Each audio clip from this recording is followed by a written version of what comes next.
që ndave me shikuesit tanë. Ndërkohë gjykata themelore në Prishtinë ka shpallur të pafajshëm ministrin në detyrë të punëve të jashtme Glau Konjufsa, i cili akuzoi për hedhjen e gazit plotësjellës në Kuvendin e Kosovës.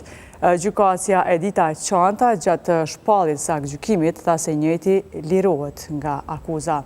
Ai akuzohej për veprën penale përdorimi i armës apo mjetit të rrezikshëm lidhur me hedhjen e gazit plotësjellës gjatë një mbledhjeje në sallën e Kuvendit të Kosovës.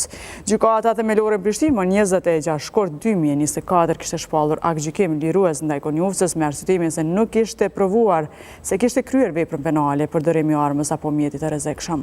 Ndërsa për veprën penale pengim i personit zyrtar në kryerjen e detyrës zyrtare, për cilën kishte arritur parashkrimi, akuza ishte refuzuar. Megjithatë, gjykata e apelit e kishte rrëzuar vendimin e themelorës dhe kishte kthyer rastin në rigjykim.